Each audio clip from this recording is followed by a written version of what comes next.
membuat berita-berita hoax, membuat serangkaian fitnah. Nah, apa mereka pikir Allah itu tidur? Allah tidak tahu. Di akhir ayatnya Allah katakan, wallahu mukhrijum ma kuntum taktumun. Dan Allah mengungkapkan, Allah menyingkap, Allah mengeluarkan apa-apa yang kalian sembunyikan. Akhirnya ketahuan, saudara, apa masalahnya dan siapa yang melakukan pembunuhannya. Jadi ini pernah terjadi. Subscribe media-media Islam daripada kita subscribe media-media maksiat.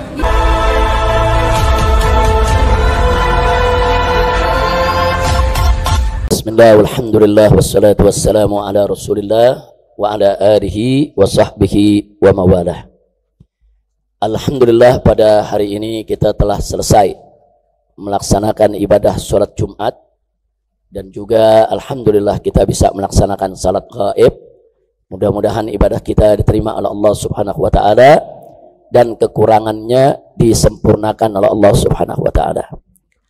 Tadi dalam khutbah Jumat yang disampaikan oleh Al-Muhtaram Al-Mukarram Al-Ustadz Haris Ubaidillah hafizahullah taala wa ra'ah, ada hal yang sangat menarik untuk kita garis bawahi, di mana beliau menekankan kepada kita semua dan mengingatkan bahwa Allah tidak diam.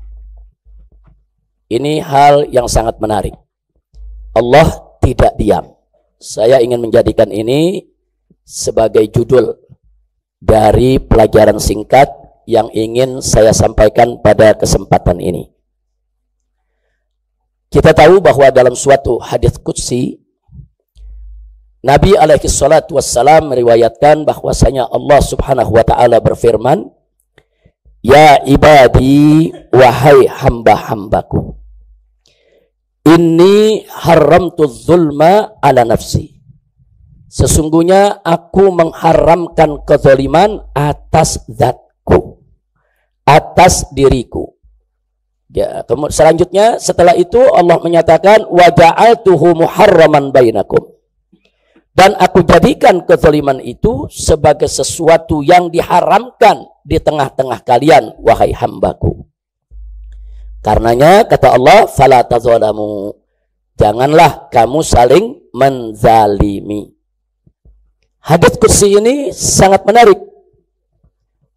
Menariknya adalah yang pertama, sebelum Allah mengharamkan kezaliman itu atas hamba-hambanya, Allah haramkan kezaliman itu sendiri atas zat Allah, ya ikhwan. Artinya di sini Allah telah menyatakan, memberi jaminan kepada kita, tidak sekali-kali Allah itu berbuat zalim kepada hambanya. Yang manapun, muslim maupun kafir, ya ikhwan. Jadi Allah tidak akan pernah menzalimi hambanya.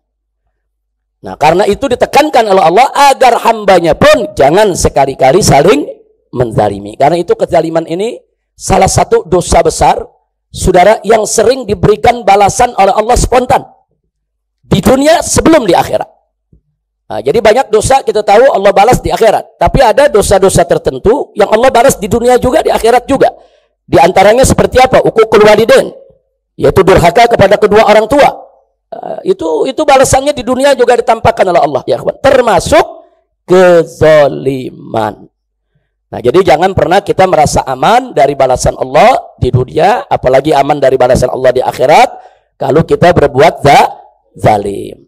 Nah, di dalam surat Al-Baqarah, Allah menceritakan tentang kejadian di zaman Bani Israel, di zaman Nabi terdahulu, tatkala terjadi suatu pembunuhan di antara mereka, terjadi suatu kezaliman di antara mereka, kemudian mereka saling tuduh satu sama lainnya, ya ikhwan. Fitnah sana, fitnah sini, ribut, gaduh, saudara, terjadi keonaran. Tapi akhirnya apa yang terjadi? Allah ungkapkan apa-apa yang mereka sembunyikan. Itulah Allah firmankan dalam surat Al-Baqarah ayat 72. Wallahu subhanahu wa ta'ala qal, wa idh qataltum nafsan fadara'tum fiha wallahu mukhrijum ma kuntum taktumun. Jadi Allah ceritakan, tatkala saat kalian itu membunuh satu nyawa, membunuh seseorang, fadara'tum fiha, kemudian kalian saling tuduh menuduh di antara kalian, membuat isu, membuat berita-berita hoax, membuat serangkaian fitnah. Nah, apa mereka pikir Allah itu tidur? Allah tidak tahu. Di akhir ayatnya Allah katakan, wallahu mukhrijum ma kuntum taktumun. Dan Allah mengungkapkan, Allah menyingkap, Allah mengeluarkan apa-apa yang kalian sembunyikan. Akhirnya ketahuan, saudara, apa masalahnya dan siapa yang melakukan pembunuhannya. Jadi ini pernah terjadi di zaman Bani Israel, di zaman Nabi Musa alaihissalam. Tapi kenapa ini diceritakan oleh Allah dalam Al-Quran?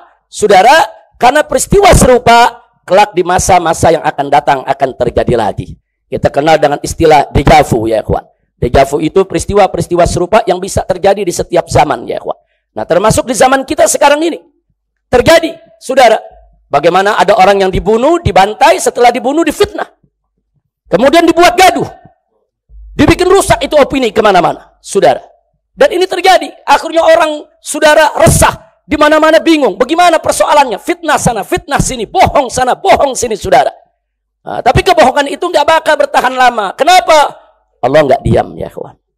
Kalau ada hamba-hamba yang dizalimi, Allah tidak diam. Nah, akhirnya apa? Terjadi. Wallahu mukhrijum ma kuntum taktumun. Dan Allah mengeluarkan, Allah menyingkapkan, Allah tunjukkan apa-apa yang kalian sembunyikan. Subhanallah. 1, pembunuhan dilakukan, tidak ada yang tahu.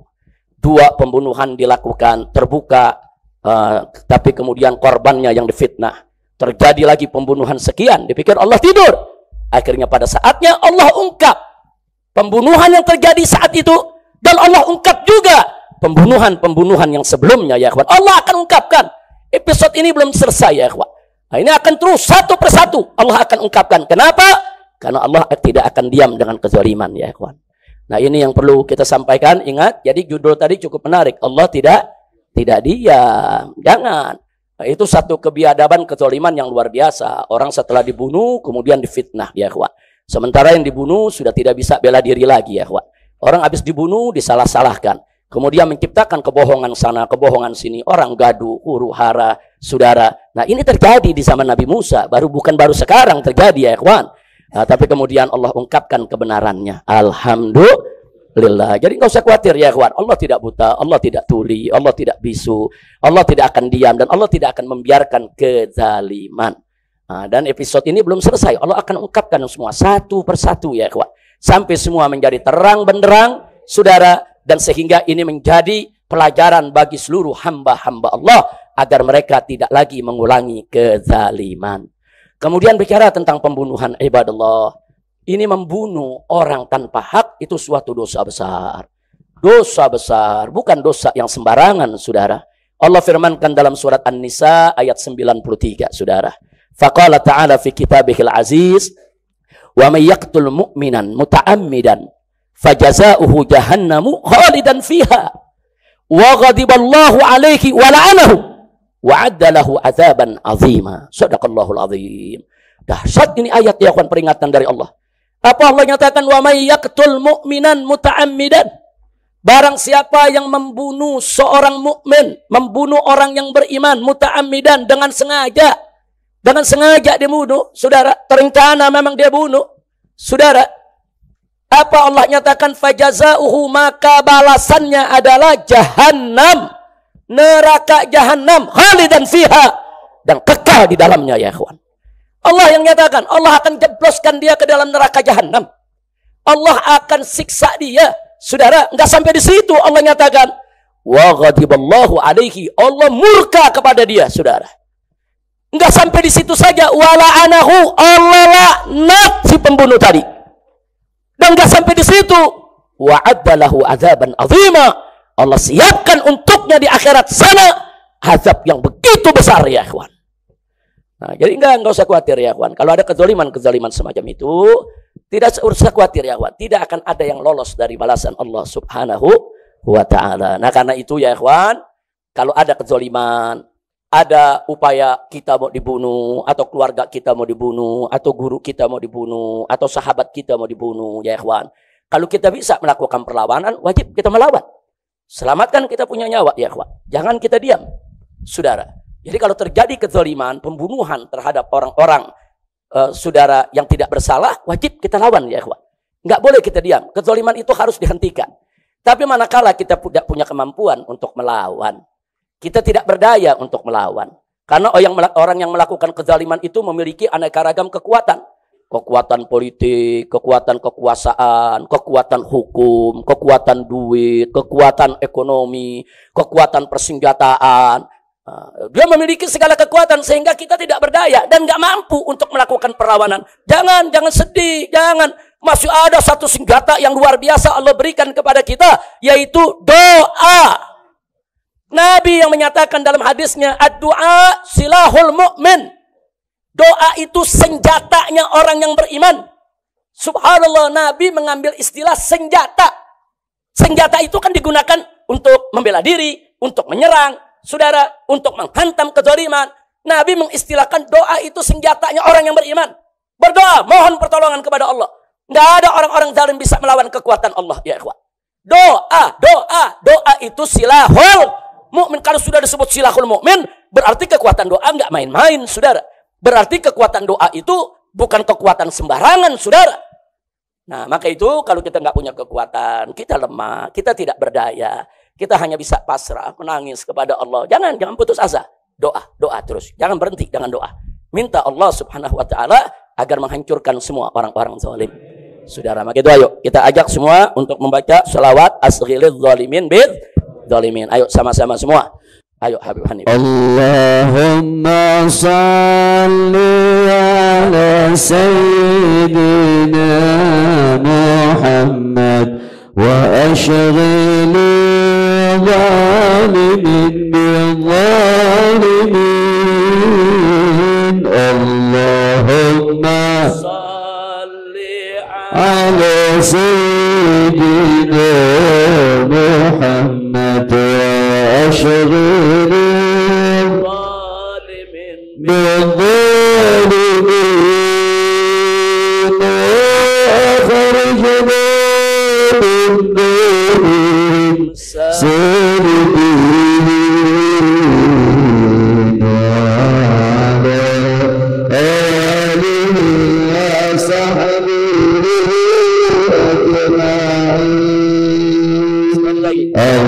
Allahumma salli ala sayyidina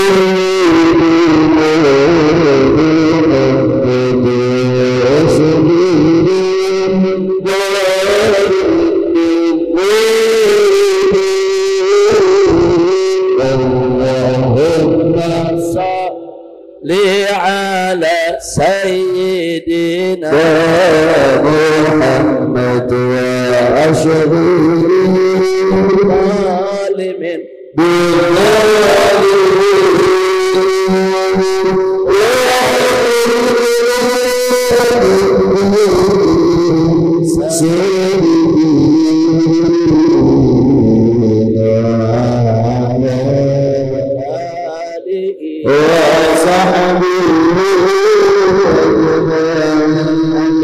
ya Rabbal alamin. Baca selawat asghilin ini, baca ya ikhwan, baca tiap habis sholat, baca di mana kita punya kesempatan baca. Di samping kita berselawat kepada Nabi alaihi salatu wassalam yang pasti sampai kepada beliau, di dalamnya juga ada doa minta kepada Allah asghilidz zalimin bil zalimin, agar orang yang zalim dibuat sibuk dengan orang yang zalim juga. Wa akhrijna min bainihim salimin, dan agar kita ini Allah keluarkan dari tengah-tengah mereka dalam keadaan selamat insya Allah, saudara. Nah, jadi kita lihat saja episode berikutnya ya ikhwan.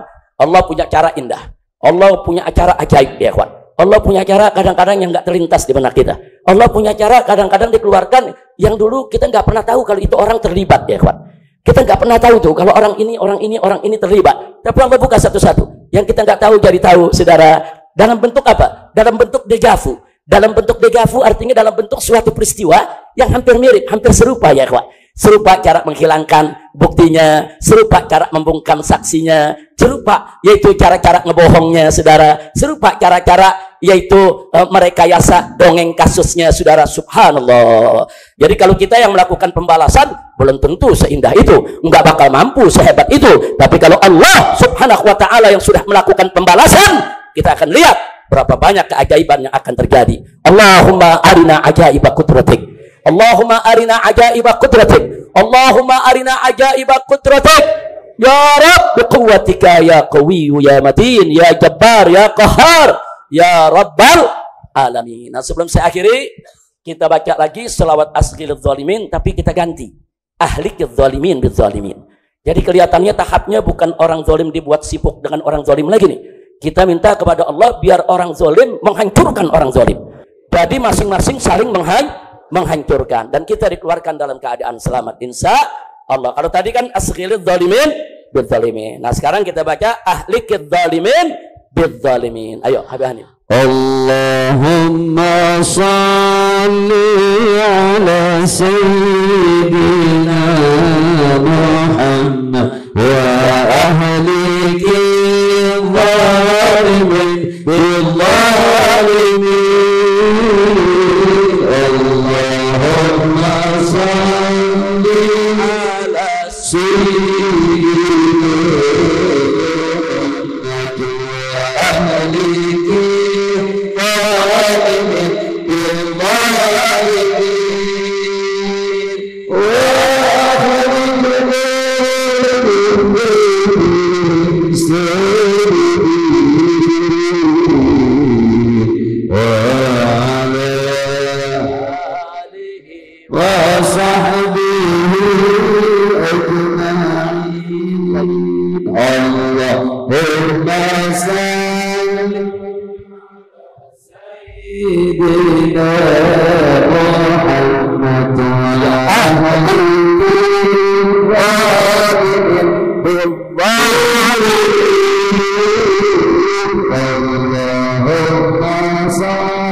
Sekali lagi, Allahumma salli ala sayyidina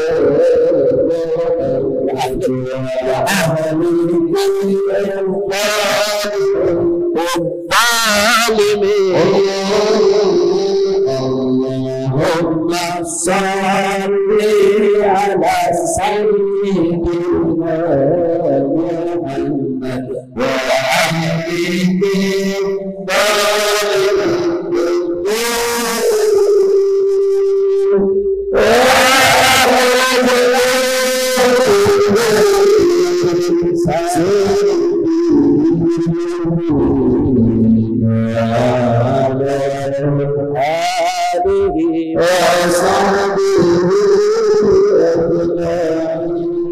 amin amin amin ya rabbal alamin.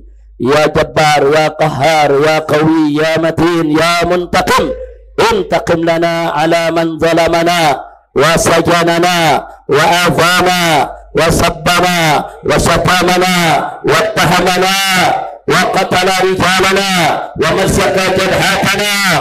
Allahumma ahsihim adada waqtulhum badada wa la tughadir minhum ahada. Allahumma ij'al da'irata alaihim وأرسل العذاب الأليم إليهم في الدنيا قبل الآخرة.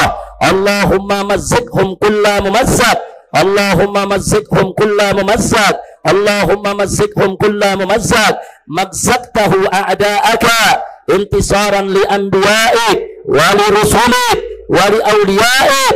يا قوي يا متين يا ذا العرش العظيم ويا رب العالمين. اللهم فرق جمعهم وشتت شملهم ومزق وحدتهم وخرب قوتهم وزلزل أقدامهم وقرر تدميرهم ودمرهم تدميرا إنك على كل شيء قدير. وصلى الله على سيدنا محمد وعلى آله وصحبه أجمعين بفضل سبحان ربك رب العزة عما يصفون وسلام على المرسلين والحمد لله رب العالمين.